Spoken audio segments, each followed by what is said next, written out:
Hello there, Sir from 17 once again. This is my Uncharted 4 Crushing Difficulty video walkthrough. This is chapter 12, it's called At Sea. So this is an entire chapter of traversal and adventure. And it's one of the strongest in the game, because not only does it enable you to drive this boat around this little cluster of islands, but it has a really nice relaxed pace to it, with beautiful visuals, and a moment for the brothers to just have a little bit of time together, being brothers, which is a really nice touch. It's the calm before the storm as well, because after this we're going to be shipwrecked, we're going to be marooned, and we're going to be doing the stealth section, which I really don't like. And it's going to take me, give or take, about 20 minutes to do that sequence, because I'm going to be showing you a very defensive and offensive way of doing it, which is essentially to kill everything.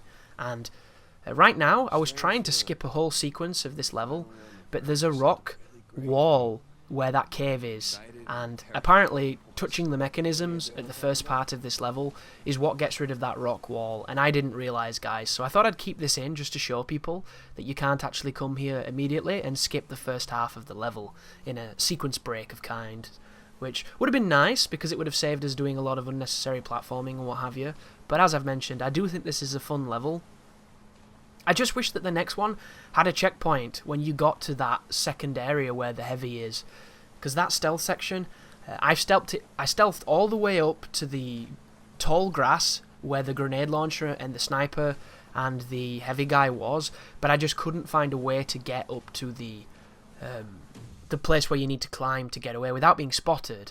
And I wanted to do it without being spotted. And there was a few times that I got to the ledge when people could see me, but I didn't like the method of doing that. And in the end, I just got frustrated after trying it for about half an hour, and then I decided to kill everything. And I've since seen videos of people doing it perfectly with different strategies, and I can see where I went wrong. You know, I'm not a masterful gamer at everything, guys. I don't do everything perfectly, and there is some pretty decent paths to do that section, but I didn't find them, so the strategy I'm going to be showcasing is a violent one, and it is one that is way worse than it should be, I feel. Like, there's a lot of guards in that sequence, there's a lot, and they have all the advantages on you. There's a lot of foliage, the heavies hit you from stupid range, the grenade guy is incredibly dangerous, and because the checkpoint is so severe, you're nervous the entire time you're doing it.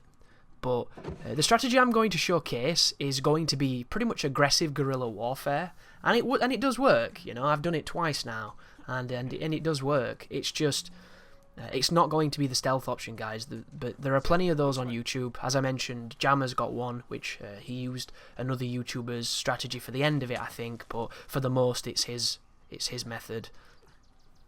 But this is not marooned, so we should really talk about At Sea. There's nothing much to say in this level, guys. You get to run around a tropical island pressing switches and doing Uncharted things. You know, it's Uncharted at its finest. Because it's just such a high level of fidelity in the size of the environments and the stuff that's there. What can I say? You know, what can I tell you that you can't already see? If you've played this, you know what I mean. The game is beyond words at a lot of times. There's nothing here really to criticize or to reward, because it's all just so top notch. But if you notice, we've just pressed on that wall and it's revealed the arrow down there on the beach, and that's going to lead us to the cave that I was trying to get in prematurely before. It's kind of funny too, because Naughty Dog were mentioning in the making of that one of the things that they've really tried to move towards is this seamless transition between when you're playing and when you're not, and making the player kind of second guess when it's expected of them to do things, just to make it fluid and make the transition less jarring. And they mentioned, like in the old games, that there was always a black screen between these sequences, and that's something that they've really strived to get rid of, to make it that seamless transition. And I think it's wonderful. I think it's one of the greatest things about the game for me personally. And I love the fact that moving towards that, because it allows for a lot more creative complexity and relationships between how a cutscene ends and how it gives you control, because they can do some really, really cool things, and you don't see enough of that in games. outside of things like God of War and the Uncharted series. Outside of these, these PlayStation exclusive games that are really, really good at doing that, where they give you control by pulling the camera back in an elegant way, and I really enjoy that.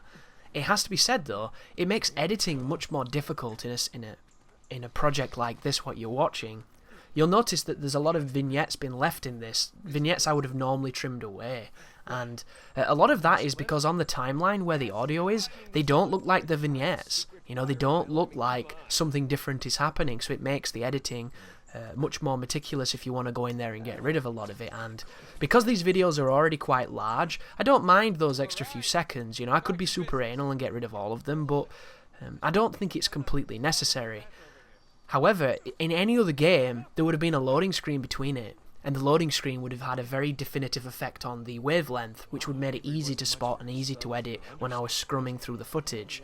And when you have these seamless transitions, it makes it much more difficult to do that, and it makes it harder to link things up. And not only is that a challenge, but Naughty Dog are notorious for checkpointing you in an area that you weren't. So in some of the gunfights and some of the moments where things are kicking off... Watch this, by the way. I was trying to jump up that wall, and I jumped up the only bit of the wall you don't grab. I thought that was great. But look at the foliage here and the vegetation. I've never seen a game that looks this good when it comes to plants and the way that they are integrated with the elements of the structures and the topography. This game to watch is better than it is to play, I think, because it looks so goddamn good. And the problem when you're playing it is you're too busy looking for the next handhold to jump to, or you're too busy looking for a gun to shoot a dude's face. You don't really have all the time that you do when you're watching it to marvel at, little bits outside of those slower moments where you can actually explore and take it all in. But just the way that there's animals in the water when you're swimming through it, and the way that the lily pads move in relation to you with the physics that's applied to them, just the detail and the measure of quality here is... Every single person that's touched this game has, in doing so, made it better, because they've done it with such a loving hand. It truly is spectacular. And it's what happens when you give a team of incredibly creative people enough time and money and support to make what they've always tried to make. And that's why it's wonderful. And there are a lot of devs that will never achieve anything of this kind of quality. And it does make me sad, because there are series that I like a lot more than Uncharted that don't have anywhere near the fidelity of these games. And it's just that thing, isn't it? The jank of Uncharted is one of the things that really puts me off, but it's also one of the things that makes Naughty Dog Naughty Dog. So, kind of interesting with that. There's a video I watched on YouTube yesterday too. It was, I think, is it Video Gamer TV? It was the people they made a series of videos about a dude who doesn't like Bloodborne playing Bloodborne. And it was just this weird thing of he was completely miserable, he didn't like it, he thought everything about it was bad, and then he had this guy guiding him through it to try and help him to beat it. And it was this kind of cognitive dissonance of, trying to win while hating it the entire time. And I thought it was just a really strange project and just a bizarre video series. And I noticed that they'd done a video on Uncharted, and it was 5 reasons why Tomb Raider is better than Uncharted 4. And immediately when you see shit like that, it's like, come on, guys. Anything that says 5 things or 10 things, or any of this clickbaity bullshit lists that do so well on YouTube, because they're the easiest thing to fucking make. 10 things that didn't deserve a video. Essentially, that is all of them in a nutshell. But it's massive money on YouTube, so it's full of that bullshit. So immediately, it's a video that's meant to be clickbaity and to get those easy views. And then when you get into it, you realise it's a troll video too. It's just a bait video, the entire thing. There's not a single valid point of why he thinks that Tomb Raider's better. And all of it's really silly. And the video in itself is way better than any of the other top 10s that I've unfortunately watched. Except for, Watch Mojo. Because they're a channel that exists to do those kind of lists, and they're always of the same quality. It's never just booby thumbnails for the sake of it and just tits on every video. It's actually lists and stuff that you might find quite entertaining. But this dude is just baiting people, and even the final point is, I bet you've already commented kind of deal before you watch this and realise that he's essentially taking the piss. Because one of the points is that Nathan Drake should have bigger lats, and the guy in the video is obviously quite a developed dude because he's got, you know, pretty big shoulders, his traps are up, his biceps are, you know, bigger than the average dude, so he's a guy who does the gym, and it was just really silly. Like, he was on about hair. Because Lara can have her hair up and her hair down, she's already better than Nathan Drake's bedhead, and the entire video was super dumb. But you should see the comments, and it just goes to show stuff like that on YouTube is so funny, because for some reason there's a large percentage of people who use YouTube who don't have a brain, and I don't know why. We're all born with one unless you're really unfortunate. And there can't be that many miracles of modern science that are on YouTube, but these people just don't realise that this is a joke. And they take it super serious, and they're oh my goodness, just... When did a joke stop being funny just because you can't differentiate what is and isn't serious? Like, really strange. So I actually liked that video. I thumbed it up. I like, you know, they got me. I thought this was going to be a serious list and somebody making some valid points, because I too believe that the new Tomb Raider had some qualities that potentially Uncharted 4 might not have. And then you go on it and it's just a dude baiting and trolling people, which it's pretty funny. I just wasn't expecting it. But stuff like that is always fundamentally annoying. Like, People love lists. Have you noticed that? They just love lists. It's like we're all listomaniacs. Top 10 bosses in this. Top 10 hardest this. Top 10 sexiest this. Like, and nobody agrees. So they go to these videos, and as millions of people do it, yet they go to it to disagree. I don't get that. Like, isn't the point of a list to be that it's different to yours? You know, not everybody wants the same list, do they? That seems bizarre. But you look at those comments, and maybe that's why those videos do so well, because it's just thousands of people arguing who's got the nicer tits in Final Fantasy. But the puzzle here is actually pretty simple. I'm going to mess it up, because I'm a genius like that. But do you see those kind of roast plates that are on the wall? When you rotate this, and these spheres sit on one of those, it disengages the mechanism so that you can rotate the symbol. If there isn't a roast plate, you can't rotate it. You have to use the spacing of those plates to individually rotate these pieces to get the desired effect, which is, on this one, you want the half one to be half and half perfectly. One side dark, one side light, just like that picture there. And then you want the other one to be a W. And I'm going to rotate the dark side into the light side and the light side into the dark, and that's why this puzzle doesn't work. And it takes me about 30 seconds to realise that I've messed up. So rotate that an additional few times and you will have done this perfectly. But I'm just kind of like, oh, there you go, done it. And it's like, what? It's not moving. Hang on a second, I've done something wrong. And for whatever reason, I just wasn't firing on all cylinders at this point, guys, so do bear with me. But you notice, the dark side's on the left, the light side's on the right, so it just needs to be flipped. Marble one side, ebony or whatever that is on the other. Stained marble. There you go, and now we can rotate it. I watched a film last night, and if you're new to my channel and you're watching this because you need help with this puzzle, the video will help you guys, just watch it, I'll get there in the end. The next two tiers get done very quickly because I've just, apparently I learned from my mistake and I got all super pro strats for the next few. But on my videos I like to talk a mixture of strategy and various things, you know, random stuff, movie talk, music talk, other game talk, general analysis and critique of the gaming industry and gaming trends and certain mechanics. And I haven't talked about movies in a long time, and a lot of people ask me to. And I say a lot of people, it was probably about 5 comments across the last 4 months or something, but still, that's a few people on my channel, you know, and it's the dedicated people who watch. So I like to try and mix it up for the sake of those. I love the roof in this room, by the way. It's one of the most beautifully designed pieces of lighting in the game. It's such a strange tapestry of holes. I like it. It was called Man Vs.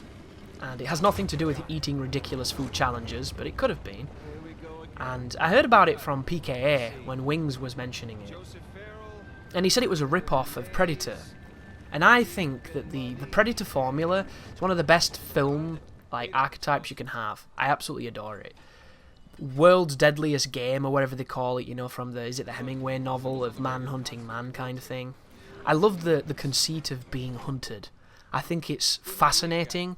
I think it's always thrilling. And Predator just so happens to be one of my all-time favourite films. It's one of the films that did it the best. It took a bunch of burly action dudes who never lost, threw them in an action movie, made you think that they were kicking ass, and then something kicked their ass, and it was just this ultimate flipping of the tables, and I loved the idea of that. These people that are so strong and so reliable are now getting their ass kicked, and we don't know why. And I love Predator, I always will. So I wanted to watch this because when somebody says Predator clone, I think DNA, and DNA was a bit shit, but it had some good moments, and I'm always willing to see another Predator clone. So I start watching this film, Man vs. It's about a person who's like Bear Grylls. He's making a TV show with his crew. He goes off into the wilderness. He survives for a few days. He films it, and voila, it's the whole thing. But what happens, you see, is they go to northern Canada for some reason. It might not. They say the north. That might just be Canada, or it might be northern Canada. I'm not too sure where Ontario is. I've never been there. I could Google it right now and become cultured, but I'm not. So they go to Canada, and he's in this wilderness, and there's like a meteorite that hits, or some kind of event happens, and it's kind of weird. It affects his radio. It's having all kind of distorted effect on technology, and there's this big hole in one of these cliff sides.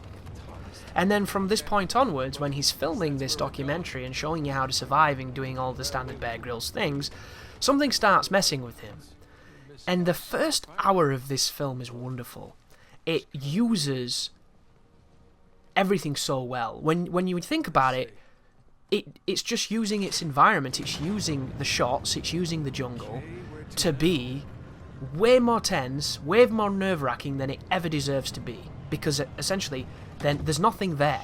It's just the illusion of something that might be there. It's the whole Hitchcockian bomb under the table scenario, and it's really good. And it goes from this guy hearing noises and getting messed with and seeing stuff to finding evidence that there's somebody else there and that this person is messing with him. This person is making the same traps that he's making to catch food. It's made the same bed that he's made to stay dry when it's raining. He's got this chess set that he has in his camp. It fucks with the chess set and actually does a move that's really good. And it steals his satellite phone. And you never see it. For the first hour of this movie, you never see it. You see insinuations of it, you see something move, and you see a blurred image off in the corner, and there's little soft focus tricks and stuff. They do a wonderful job of building dread. And it's not a high-budget movie. It's like some Canada-made Canada movie, where everybody says A and everything. And it's not the best actors, Some of the cinematography is really nice. The intro was as if they'd copied The Walking Dead with how the font bled away and the inky style and all the lighting on the jungle and stuff. It was hilarious. But for an hour of that movie, they had me hook, line and sinker. Because I think they did a fantastic job of this idea of this outdoor survival guy in his element, even though he technically isn't when you watch it, because he's kind of a fake, getting messed with, and then coming to realise that whatever's messing with him isn't just a normal animal. And he doesn't know if it's some crazy lumberjack weirdo in the woods. He doesn't know what it is. And it's legitimately tense. And then you see the creature, and then they ruin it. And they kill everything that was good about the film. It's this generic-looking fucking anthropomorphized cricket thing that's terrible CGI. And then from that point onwards, the film just nosedives into utter turdland and completely lost every bit of investment that I had. And I was so sad because they had me for an hour. And then the last 20 minutes, they completely lost me. And it's not that it's the worst story. He ends up bumping into it, and it has this ability to do this sound wave that makes your ears bleed and gives you headaches and stuff. And it ends up hunting him and everything, and it falls into this hole, and then he kills it, and It was so good for an hour, guys, and then they just... No. Like, it should have been a dude in a suit. It really should have. But I'm going to continue this in the next video, because we're out of time. Thank you for watching. You take care now.